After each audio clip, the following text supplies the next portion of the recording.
Salam geng, racun kali ni kan saya ada berita gembira untuk korang. Yang mana kalau sekarang ni korang tengah plan nak cari phone baru tapi nak cari phone gaming yang bajet tu tak adalah tinggi mana, range dalam 1000 macam tu.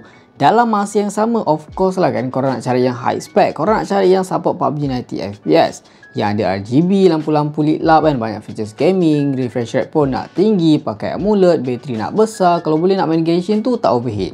Nampak macam mustahil tapi actually memang ada tau saya jumpa. Dengan syarat phone yang kita nak cari ni bukan phone baru, of course kena cari phone second je geng. So inilah dia geng, Black Shark 3, sebuah smartphone gaming keluaran 2020 yang agak popular lah masa dia release. Phone ni sekarang korang boleh dapat rata-rata range dalam 900 sampailah 1000 lebih, depend pada condition. Tapi kan kalau korang ni pandai nego, lagi murah tau korang boleh dapat. So adakah berbaloi kalau korang beli Black Shark 3 ni untuk tahun 2022 ni? Kalau korang dah ready, jom kita mulakan racun sekarang.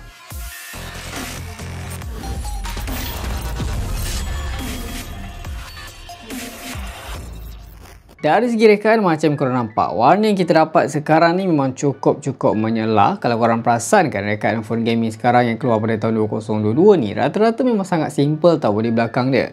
Dia tak se-fancy macam korang nampak dekat Black Shark 3. Yang mana Black Shark 3 ni kan, kalau korang tengok dari belakang tu memang korang dah tahulah kalau ni memang phone gaming. Cuma kalau korang nak jadikan phone ni sebagai daily driver tu memang saya tak sarankan lah. Sebab phone ni kan dia boleh kata agak tebal, agak berat dan juga agak besar. So kalau nak guna sebelah tangan tu lama-lama memang sangat lengur lah. Korang nak bawa menaip ke kan, lain social media ke, memang agak kurang selesa lah dekat sini.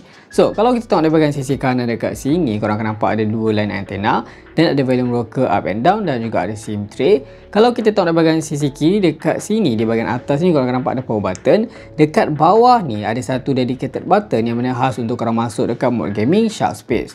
Kalau kita tengok dari bahagian atas dekat sini, yes, phone ni still ada lubang audio jack. Manakala dekat bahagian bawah dekat sini ada port USB-C untuk pengecasan. Cuma kan kalau korang perasan, saya punya body kan dekat sekeliling frame ni boleh kata macam agak teruk sikit. Mana tanyalah, phone ni saya beli second, so memang kita kena terima lah apa-apa yang ada dekat body ni kan. One more thing, kalau korang tengok dekat bahagian belakang ni, dekat logo S ni kan, dia boleh menyala. Dan korang boleh set up warna apa yang korang nak dekat dalam setting. Korang boleh set lah korang nak jadikan dia menyala time tengah screen on, screen off, play music, time tengah charging, incoming call dan juga time call. Beralih ke bahagian hadapan, korang akan dapat skrin bersaiz 6.67 inci dengan resolusi Full HD+.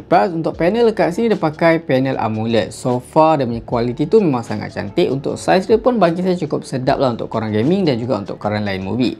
Kalau korang masuk di bahagian display dekat sini, korang pergi di bahagian refresh rate. Ada dua option untuk korang pilih, sama ada 60Hz ataupun 90Hz. Untuk limited sampling rate tu dia support 270Hz sahaja. Ok, so dekat sini kalau korang tengok di bahagian atas dan bawah tu boleh kata agak tebal, yang mana dekat sini tempat dia orang letak front facing stereo speaker. Dan untuk keterangan dekat phone ni kan, Black Shark 3 ni dia tak adalah terang mana, sekitar 500 nit lah paling tinggi. Kalau dekat bawah cahaya matahari tu mungkin agak kurang selesa lah. Dan satu lagi yang korang perlu tahu kan, kalau korang ni kaki Netflix, mungkin phone ni tak sesuai untuk korang sebab dia tak support wideband L1 untuk korang stream kandungan HD dekat Netflix. Bercakap dari segi prestasi, untuk Black Shark 3 ni dikuasakan dengan Snapdragon 865, which is chipset ni boleh kata chipset yang powerful lah untuk tahun 2020. Kalau korang tengok dia punya AnTuTu score dekat sini pun boleh kata cukup tinggi, hampir cecah 700,000. Untuk konfigurasi dari 8GB RAM LPDDR5 dan juga 128GB storan dalaman jenis UFS 3.0. Phone ni juga dilengkapi dengan liquid cooling 3 dimensi. Kombinasi ni membuatkan prestasi dia masih powerful lah, baik untuk korang guna multitasking dan juga gaming. Setakat ni saya guna memang sangat-sangat smooth, tak ada lag ataupun hiccup lah masa tu untuk buka aplikasi, browsing dan juga social media. Ok, so macam mana pula kalau dari segi gaming, best tak best, power tak power Black Shark 3 ni untuk dipakai pada tahun 2022 ni. So macam korang tahu, untuk Black Shark 3 ni di bahagian sisi ni ada dedicated button untuk masuk dekat dalam mode Shark Space.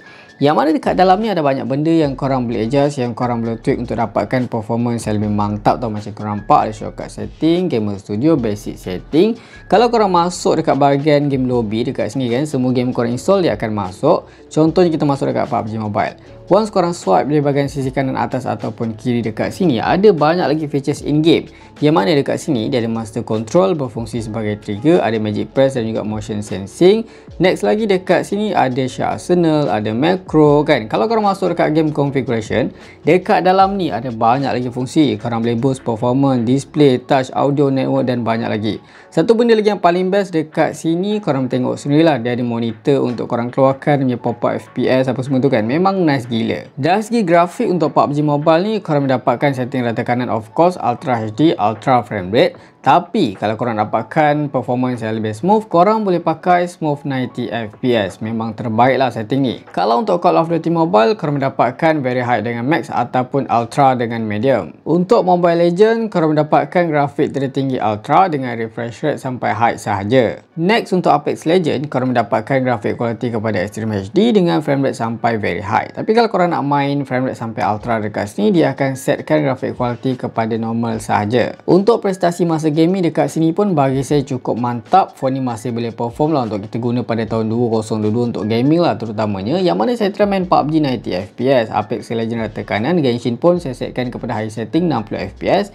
Memang smooth gila tanpa sebarang isu stuttering ataupun lagging. Untuk suhu pun paling tinggi boleh cecah 42 darjah Celsius saja tanpa sebarang overheat. Untuk sistem operasi dah pun menjalankan Joy UI 12.5 based on Android 11, yang mana kan untuk Black Shark 3 ni actually tersenarai lah untuk phone yang support Android 12. Tapi itulah macam korang tengok sendirilah, Black Shark 4 sendiri pun masih tak dapat Android 12, apatah lagi Black Shark 3. Lagi kalau korang pakai set global lagi lah lambat. Black Shark 3 ni kan untuk bateri tu berkapasiti 4720 mAh dengan sokongan pengecasan pantas 67 watt. Manakala dia juga support magnetic charging dekat bahagian belakang ni, dia support 18 watt untuk magnetic.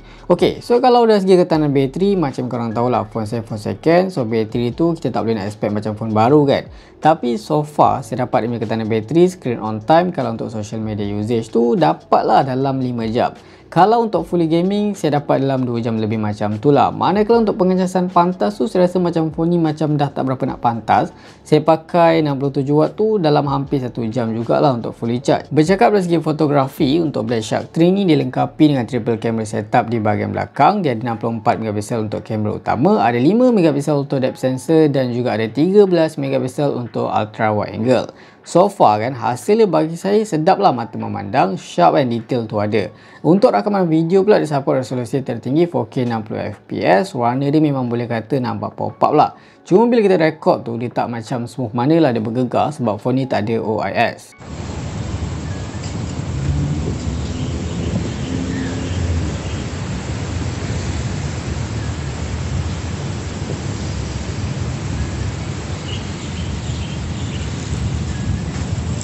Ok, one more thing, kalau korang tertanya ada tak sebarang isu yang korang perlu ambil tahu sebelum korang beli Black Shark 3 ni untuk pakai pada tahun 2022. Dari apa yang saya perasan dekat dalam grup kan, rata-rata problem Black Shark 3 ni boleh kata tak adalah isu besar sangat. Mostly problem dekat bateri kembung, which is normal lah. Phone gaming biasanya kan kita lancan kau-kau main game non-stop kan sampai panas, yang tu normal lah bateri kembung. Untuk bateri kembung ni saya tengok harga untuk repair tu cost dia tu lebih kurang 300-400 macam tu. Kalau untuk problem motherboard tu pun ada, tapi tak banyak lah, tak sebanyak yang terjadi dekat ROG. Yang tu yang saya perasan lah.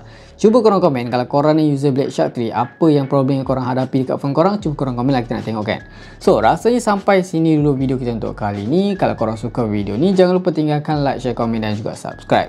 Itu sahaja racun kali ni. Jumpa lagi di racun-racun seterusnya. Assalamualaikum.